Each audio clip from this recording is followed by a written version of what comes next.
ฮลโหลสบายดีสวัสดีจ้าพ่อแม่พี่น้องยินดีต้อนรับเข้าสู่ซ่องน้องตายสาวดาวคือเก่าเด้อวันนี้น้องตายสิพาไปเบิ่งอีพอติดประตูเนาะพี่น้องกะบ่ได้ลงคลิปอาทิตย์หนึ่งเต็มเด้อโอ้ปวดหัวขอโทษขออภัยนำได้หลายเด้อพ่อแม่พี่น้องอย่าฝ่าลืมน้องตายเด้อจ้านี่ก็หลอกทานตะวันเนาะ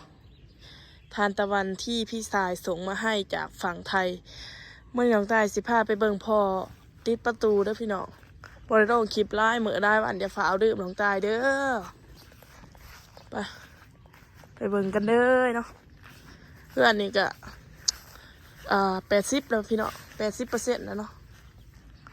อีก20%คือสิได้ตอนนี้พอเริ่มติดประตูแล้วเนาะนี่อันนี้เป็นบ้านของน้องตายเบาเอิกมักแต้มใส่น้องตายบ่มักอันนี้พี่น้องยังเบาเอิกกับแต้มใส่นี่แต้มใส่เฮือนใส่ซ่าแล้วโอ้ยตายละเดี๋ยวเบิ่งข้างนอกกันเนาะที่สิพาไปเบิ่งข้างในนี่ประตูจะเป็นสีนี่เด้อประตูนี่สิเป็นประตูพ่อเฮ็ดเองนะพี่น้องพ่อทำเองกับมือนะจ๊ะ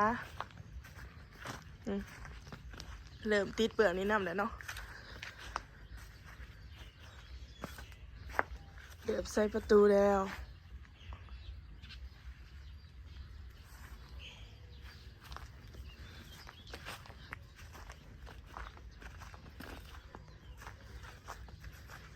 วินจีเรือนี่สิก่อหอง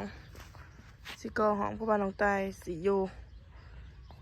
บางที่อยู่เทิงบางที่อยู่ดุมเนาะไปเข้าไปเบิ่งข้างในกันบ่พอเป็นเฮ็ดกับไผ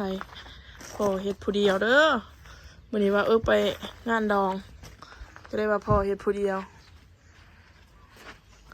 ขามาก็จะเจอนี่เนาะให้อ่านได้พี่น้องภาษาลาวถ้าเป็นภาษาไทยก็จะเป็นบ้านนี้ดีอยู่แล้วด้วยเนาะภาษาลาวก็เฮือนนี่ดีอยู่แล้วด้วยเนาะเข้ามาทางไหนก็จะเจอแบบนี้พี่น้องพอนั่งอยู่ใช่ปะว่าเพิ่นเขียนอีหยังใส่โอ้เขียนดีเขียนได้สีแดงนี่มันสิลบออกอยู่ป่ะพ่อฮะแล้วนี่เราพี่น้องพ่อก็คือสิเมื่อยเนาะนั่งอยู่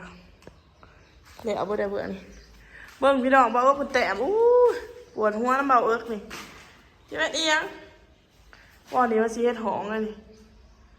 เบาแต้มดิแต้มได้ใส่เนาะบางที่ใช้อีพอก่อนนี่แหละก็สิซื้อบอไปเปิดมาติดเนาะติดก่อน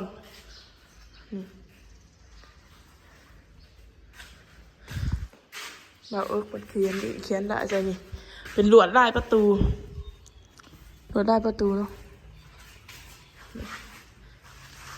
ติดทั้งนุ่มบ่ติดทั้งนุ่มแดดสิขึ้นไปติดทั้งเทิงบ่เทิงบ่ทันได้เฮ็ดนี่เทิงลงไปเอาเบิ่งอันนี้ก็สิเป็นพอเฮ็ดเองไอ้นี่พี่น้องอันนี้แผ่นเอง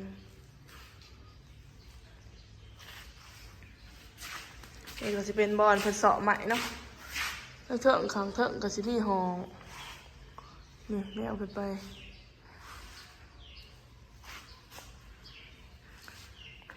บ่ฮู้คือกันว่าสิขึ้นบ้านใหม่มื้อใดเพราะมันบ่ทันได้เอานะถ้าว่าจะขึ้นก็ได้อยู่พี่น้องเพราะว่าติดประตูแล้วเนาะติดประตูแล้วถ้าอยากขึ้นก้อนก็ได้แต่ว่าอยากให้มันงามๆแล้วก็เคสปัดเซิร์นแล้วก็เซิร์นหมู่ว่าเนาะเซิร์นหมู่ที่แบบว่าคนสนิทนะมาโอ้น้องตายบริโภคคลิปร้ายมือพี่น้องเลย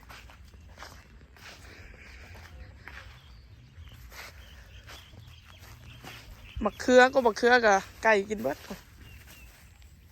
หลอกอันนี้ก็สิมีบอลคู่หมองคู่บอลเนาะสวยป่ะพี่น้องสวยทานตะวัน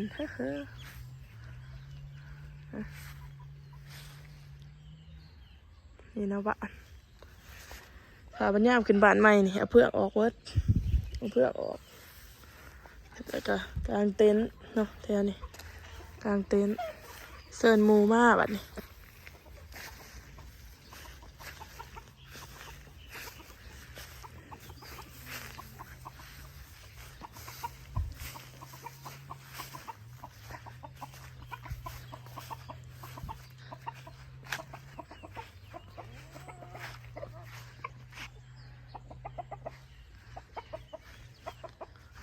เครื่องปลูกของฟังก็มีหลายอย่างนะพี่น้อง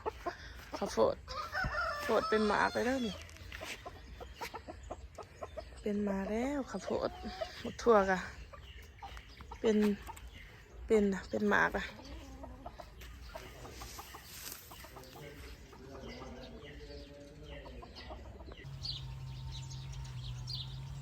นี่เนาะพี่น้องหวานกับพ่อท่านเดียวโมโหว่าสิได้ขึ้นเดือนใดน้องตายกับบริถ่ายคลิป8 วันเต็มเลยพี่น้องเลยป๊าดขอโทษขออภัยนำในร้ายเด้อจ้ะกะจักเป็นจะไรส่วนนี่อ้วนแห้งบ่อยากมั่นใจในตัวเองนะพี่น้องเพราะว่าอ้วนให้มียาลดหุ่นหรือว่ายาลดน้ำหนักดีๆเนี่ยนับในเด้อน้องตายอ้วนแห้งมือในที่หนาใครว่าใครพี่น้องรู้สึกแบบบ่มั่นใจในตัวเองนะก็ได้แบบบ่อยากเฮ็ดอีหยังเดี๋ยวนี้ก็สิออกกำลังกายเด้อสิกลับมาออกกำลังกายสิกลับมาแดนนะบ่ได้ถ่ายคลิปแห้งคักบัดนี้เบียก็บ่ได้เฮ็ดคลิปก็บ่ได้ถ่ายเอ้าเฮ็ดเพราะว่างานแห้งถ่ายคลิปนี่เป็นงานเด้พี่น้องแห้งบ่ได้มาแห้งบ่ได้ถ่ายบัดนี้แห้งคักกินเกลือเลยนะสิกินเกลืออะไรชีวิตเนี่ยก็ได้จะแบบโอ้หวานกับยามันกลับมาถ่ายคลิปคือเก่าค่ะเนาะเขาต้องมั่นใจในตัวเองบอกกับตัวเองไว้บอกรักษาหุ่นเด้อไปตัวเองมาหอดเมื่อนี้จุดนี้ได้จังไรวะ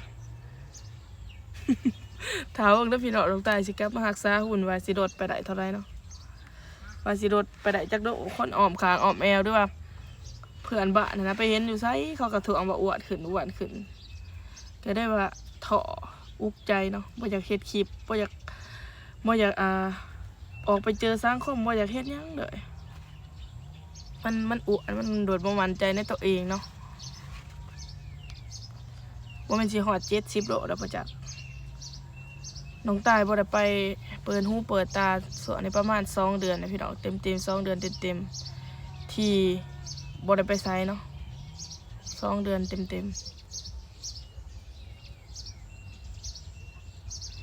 วู้